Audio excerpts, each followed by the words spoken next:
Welcome back to Whence Came You, a Masonic podcast featuring research papers and discussions related to Freemasonry. Hello and welcome back to Whence Came You, a Freemasonic podcast featuring research papers and discussion. I'm your host, Brother Adam Thayer. This is episode number 293. Up first, we have a piece regarding the Tyler, titled Tyler's Operative and Speculative by Brother P.J. Adrian. Various dictionaries indicate that the spelling Tyler with a Y is simply an older form of the more modern Tyler with an I. Freemasonry, with its leaning towards antiquity, has merely adopted the older spelling. The word tile is derived from the Latin tigula and became in Old English tigule. The word heel, as used in our obligations, is derived from the word heelan in Old English, with the meaning to cover, and led to the common use of the word hellier for a tradesman who thatched with reeds, heeled with tiles, or daubed with plaster to cover in a dwelling or other building. In London ordinances of 1832, we find the word Tyler with a Y. From the Bristol ordinances of 1450, Tyler with a Y, and in 1475, Tyler with an I. Workers at the St. Mary Redcliffe Church between 1509 and 1534 were described as Tylers. In 1753, a list of London companies contained that of the Tylers, and this is spelled with the O-U. The early Tylers. The more permanent building materials, such as bricks and tiles, were introduced by the Romans during their occupation of Britain, but after their departure, the ancient Britons went back to building with wood and covering with thatch or straw. The population grew, houses were built closer together, and the inevitable happened. After a number of devastating fires in 1077 and again in 1087 and 1161 in London, and many more in other towns and villages, a London ordinance was issued in 1212, requiring that in the future no roofs be covered with the inflammable material such as straw and reeds, but only with tiles, lead, shingles, or plastered straw.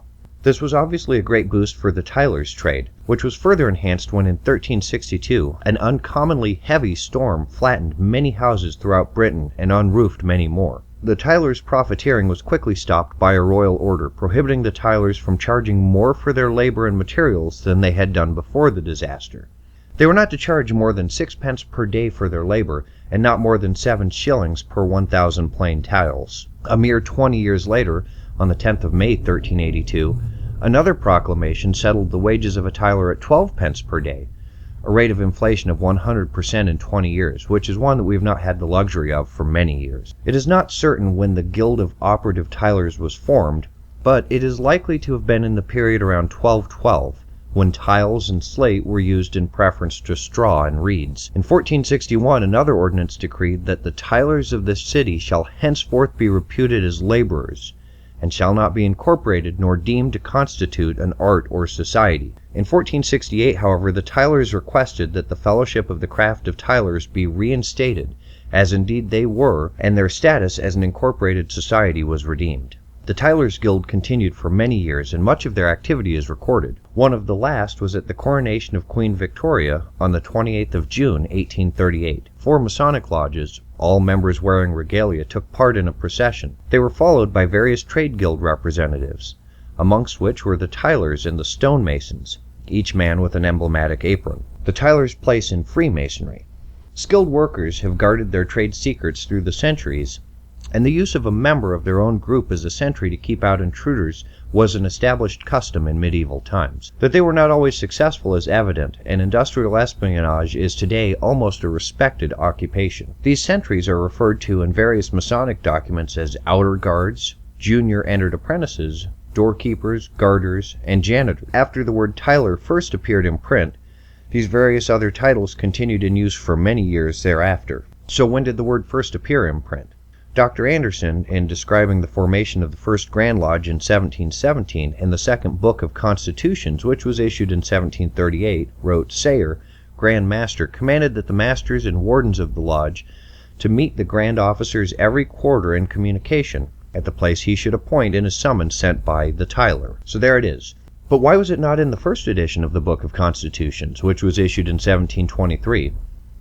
There is no record that indicates that Dr. Anderson took part in or even attended the 1717 formation of Grand Lodge, and it is therefore likely that the good doctor quotes Grand Master Thayer from notes taken by someone else. It might well be that the title had come into use subsequent to the formation of Grand Lodge, and that Dr. Anderson, in recording an event that took place 21 years earlier, might well have used the word in current use rather than the actual word used by our first Grand Master. We shall never know.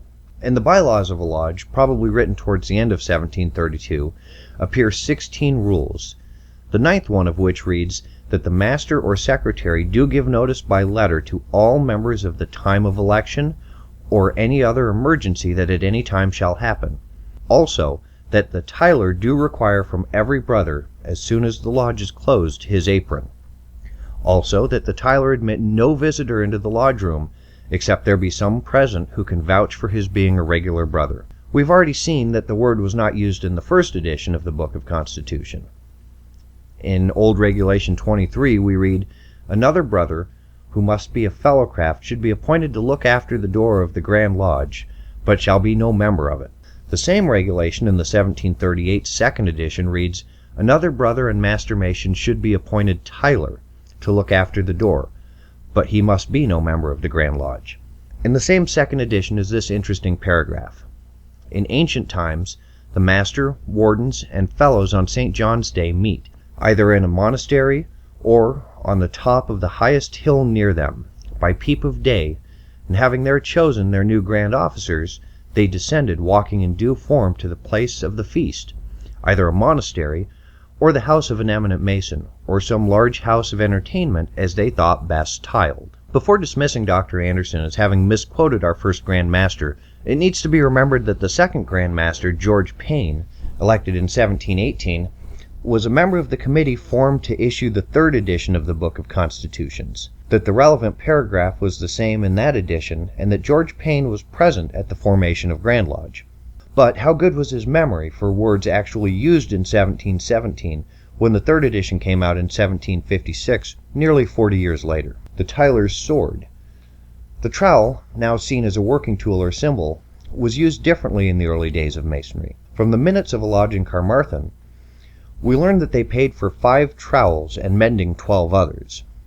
From some versions of the Old Catechism, we learn that the junior entered apprentice was armed with a sharp instrument, which was a pointed trowel. Bernard Jones suggests that the sentence in the charge after initiation, that in every age monarchs themselves have been promoters of the art, have not thought it derogatory to their dignity to exchange the scepter for the trowel, refers to the practice of the most recent initiate, the junior entered apprentice being armed with the trowel as the means of keeping out all cowans and intruders. So the earlier use of the trowel may have been transferred to the sword, the tiler's dress. First impressions being considered as very important, tilers in days gone by were decked out in colorful clothes. The Grand Tiler in 1736 wore a red waistcoat under a dark blue coat trimmed with gold lace. A tiler's coat in the possession of the Eton Lodge No. 533 EC is of black serge, lined, faced, and edged with red, while the collar, cape, and cuffs are edged with light blue flannel. How proud they must have been, these tilers of old, dressed in their blue and red coats with yellow trousers and cocked hats, going around delivering the notice papers to all the brethren. Everyone must have known them as being Freemasons. There was no secrecy about being a Freemason. They walked in processions in all the regalia, carrying their swords. A beautiful illustration of the wearing of regalia in public is the well-known painting of Brother Hogarth Knight. Thomas Jefferson, who was Grand Tiler in 1784, had a business card which had various Masonic emblems on the front, as well as his name, and that he was Tiler to the Honorable Society of Free and Accepted Masons. On the reverse, it stated where he lived, and where letters or messages for him could be left, which he undertook to duly answer. The tiler's duties of old. Unlike the tiler of today, who keeps off all cowans and intruders and sees that the candidates are properly prepared, the tiler of old had in many lodges the job of drawing the lodge, the delivery of the summonses, now better known as the notice paper, and was also often in charge of the various assets of the lodge. The drawing of the lodge stems from the days when the speculative Masons were meeting in taverns. The rooms available in those inns were usually pretty sparsely furnished and with bare floorboards. On a clear space in front of the master's pedestal, the tiler would draw with chalk and charcoal a rectangle, and therein various Masonic emblems such as the pillars, the tessellated pavement, the working tools, and many others. The Tyler was also paid for the delivery of the summonses. In the second half of the 18th century, the delivery of a note in an envelope by the postal service would cost 4 pence, where the Tyler was usually paid about 12 pence for delivering all the summonses, so obviously a good money saver for the lodge. Tylers today.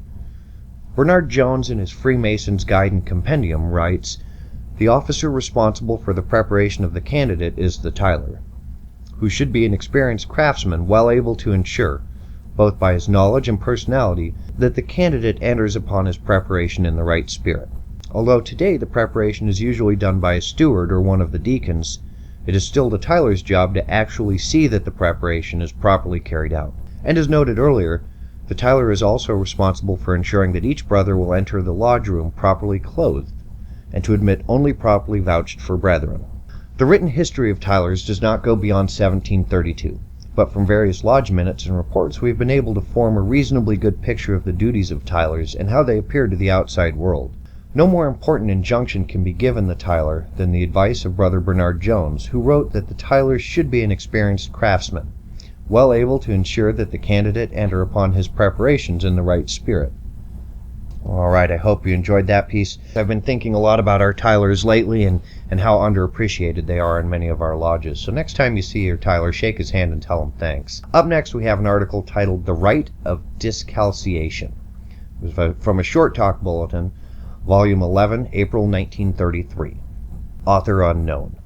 A candidate for initiation into a Masonic lodge often finds odd those requirements which he must fulfill in order to do as have all good brothers and fellows who have gone this way before. Indeed, that preparation often remains a puzzle to him, since the ritualistic explanation is only partial. Not only does the newly made brother, bewildered by the new world into which he is thrust, investigate further to ascertain if all was told him which might have been, to learn a still further meaning to the ceremony and symbol which the passage in Ruth purports to make plain. Those who read the 4th chapter of the immortal book of Ruth will note especially the 7th and 8th verses. Now this was the manner in former times in Israel, concerning redeeming and concerning changing. For to confirm all things, a man plucked off his shoe and gave it to his neighbor, and this was a testimony in Israel. Therefore the kinsman said unto Boaz, Buy it for thee. So he drew off his shoe. Redeeming here means the taking back or recovery of land or property pledged for a debt. Changing refers to the transfer of ownerships. As both were then, as now, matters of importance, it is evident that the plucking off of the shoe as a pledge of honor and fair dealing was of equal importance, comparable with our swearing to our signatures to documents before a notary public. Note that to confirm all things a man plucked off his shoe, not his shoes. Taking off one and handing it to him with whom a covenant was made was a symbol of sincerity. Removing both shoes signified quite another thought. These are separate and distinct symbols. In Freemasonry both are used, and it is wise to distinguish between the two, not to miss the beautiful implications of entering that place which is holy with both feet bare. The rite of discalciation, from the Latin discalciatus, meaning unshod, is worldwide. Freemasonry's ritual of the entered apprentice degree refers to the passage in Ruth. In the master's degree, the reference is not verbal, but an act which differs in meaning from that in the first degree. In all probability, Freemasonry takes this symbol from other sources than the Old Testament. Obviously, any system of teaching which is the result of coming together of 1,000 faiths, philosophies, rites, religions, guilds, and associations must have received so common a symbol from more than one source, although the Great Light does contain it all. In the Old Testament are several passages which make removal of shoes quite a different gesture than that described in the passage from Ruth. Exodus chapter 3 verse 5 states, Draw not nigh hither, put off thy shoes off thy feet, for the place whereon thou standest is holy ground. In Joshua chapter 5 verse 15 we find, And the captain of the Lord's host said unto Joshua, Loose thy shoe from off thy feet, for the place whereon thou standest is holy. Ecclesiastes chapter 5 verse 1 reads, Keep thy foot when thou goest to the house of God. The association of the removal of footwear when treading holy ground is a fairly obvious symbol. Sandals or other footgear were used to protect not the ground, but the feet, both from injury and from filth. To wear such protections in holy places, by inference stating that the holy place was harmful to the feet or was dirty. It is similar in thought content to the worldwide custom of men removing the hat in church. The knight removed his helmet in the presence of those he did not fear. He was safe in church. The removal of his protection against a blow was his acknowledgement that in a sanctuary not even an enemy would assail him. We know the custom was widespread, not confined to Israel, from many sources. Thus, Pythagoras instructed his disciple to offer sacrifices with their shoes off. In all the Eastern religious edifices, the worshipper removed his shoes in order not to defile the temple with that which touches the profane earth. Maimonides, expounder of ancient Jewish law, says, "It is not lawful for a man to come into the mountain of God's home with his shoes on his feet, or with his staff, or in his working garments, or with dust on his feet." The custom was found in Ethiopia, ancient Peru, the England of the Druids. Adam Clarke thought the custom was so general in the nations of antiquity that he quoted it as one of the 13 proofs that the whole human race descended from one family. The rite of discalciation becomes the more beautiful as we progress through the degrees. At first, it is only a voluntary testimony of sincere and truthful intentions. Later, it is an act of humility, signifying that he who removes his shoes knows that he enters that which must not be defiled by anything unworthy. The word humility must be strictly construed, that it be not confused with its derivative, humiliation. He who is humble but acknowledges supremacy in another, or the greatness of a power or principle. He who is humiliated is made to feel unworthy, not in reverence to that which is greater than he, but for the personal aggrandizement of the humiliator. A man removes his hat upon entering a home, in the presence of women, or in a church, not as a symbol of humility, but of reverence. The worshipper removes his shoes on entering a holy place for the same reason. He who walks neither barefoot nor shod offers mute testimony, even though as yet uninstructed, he knows it not, that he is sincere. He walks with both feet bare. He who walks with both feet bare signifies that he treads upon that which is hallowed. Freemasonry does not stress in words this meaning of the rite of discalciation for good reasons. Throughout our system, the explanation of our rites concerns always the simplest aspects. The fathers of our ritual were far too wise in the ways of the hearts of men to teach the abstruse first, and go then to the East. Rather did they begin with that which is elementary. Then, very often, our ritual leaves the initiate to search further for himself, if he will. It is Freemasonry's recognition that man values most that for which he has to labor. But it is the less stressed meaning of the rite which is of the greater importance. He is the better Freemason and the happier who digs for himself in the rubbish of the temple to uncover that which is gloriously buried there. Is proof necessary that behind the tiled doors of any open lodge is a holy place? Here it is. Freemasons teach that the great light is dedicated to God, as the inestimable gift of God to men for the rule and guide of his faith. In the great light we read, "For where 2 or 3 are gathered together in my name, there I am in the midst of them." Every Masonic lodge is opened and closed in the name of God. According to his promise, therefore, no lodge meets without the great architect being in the midst of them. Consequently, the lodge is holy ground. This being so, it may well be asked why all Freemasons don't remove their shoes when entering lodge. Once a Freemason, always a Freemason. No lodge member is required to repeat the obligations he once assumed on every occasion at which he is present when a degree is being conferred, because it is well understood that the obligation is binding upon him for life. Every time he follows the old words in his mind, he re-obligates himself. Whenever he sees a candidate initiated, consciously or unconsciously, he himself is again initiated. Having once been taught that a candidate is prepared in a certain way because of a certain meaning in that preparation, it is unnecessary to inconvenience him every time he comes to lodge. If he is again so prepared in his heart, he fulfills all the outward requirements. While the promise and the fulfillment make the lodge holy ground, it is kept holy only if those who form it and conduct it so revere it. Stonemasons erect a temple to God, ministers dedicate it, and worshippers consecrate it. But a desecrating hand, as in war, may unroof it, use it as a stable, or make of it a shambles. Mackey beautifully put the thought of the consecrated holiness of a lodge. The rite of discalciation is a symbol of reverence. It signifies, in the language of symbols, that the spot which is about to be approached in this humble and reverential manner is consecrated to some holy purpose. Of all the degrees of Freemasonry, the third degree is the most important and sublime. The solemn lessons which it teaches, the sacred scene which it represents, and the impressive ceremonies with which it is conducted are all calculated to inspire the mind with feelings of awe and reverence. Into the Holy of Holies of the temple, when the Ark of the Covenant having been deposited in its appropriate place, and the Shekinah were hovering above it, the high priest alone, and on only one day in the whole year, was permitted, after the most careful purification, to enter with bare feet and to pronounce with fearful veneration the Tetragrammaton, or omnific word. And into the Master Mason's Lodge, this Holy of Holies of the Masonic Temple, where the solemn truths of death and immortality are inculcated, the aspirant on entering should purify his heart from every contamination, and remember with a due sense of their symbolic application those words that once broke upon the astonished ear of the old patriarch: "Put off thy shoes from off thy feet, for the place whereon thou standest is holy ground." Holiness is not a thing, but an idea.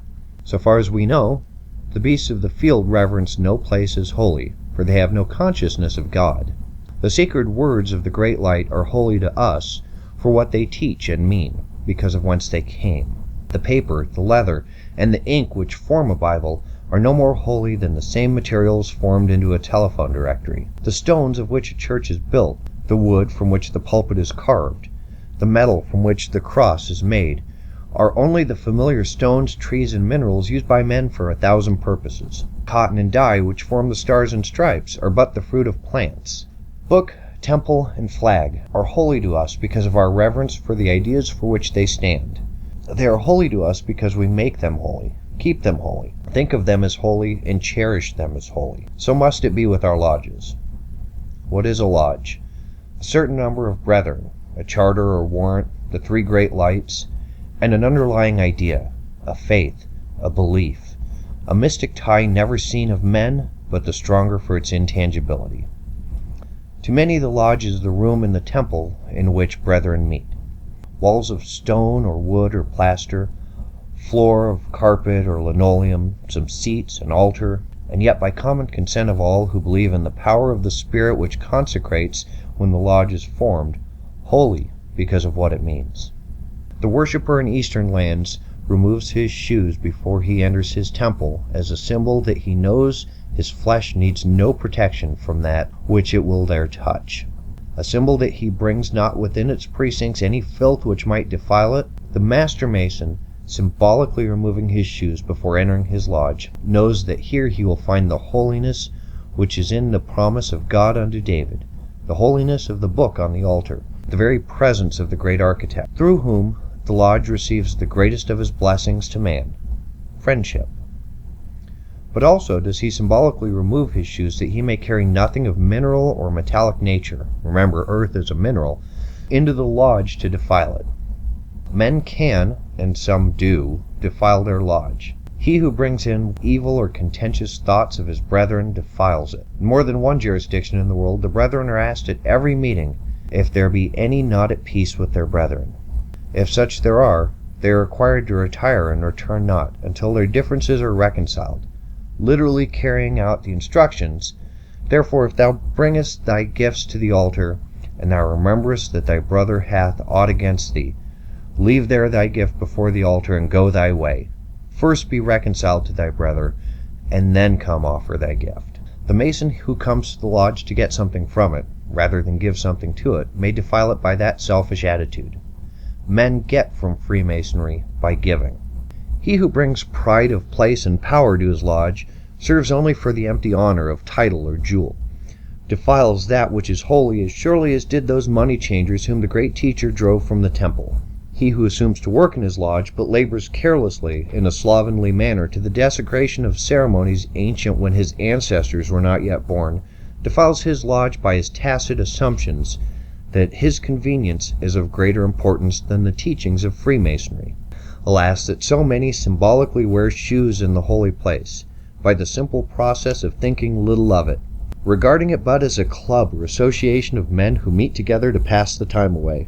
Such brethren may indeed have been entered, passed, and raised, but uninspired, uninterested, and unhelped, they leave, seldom or never to return.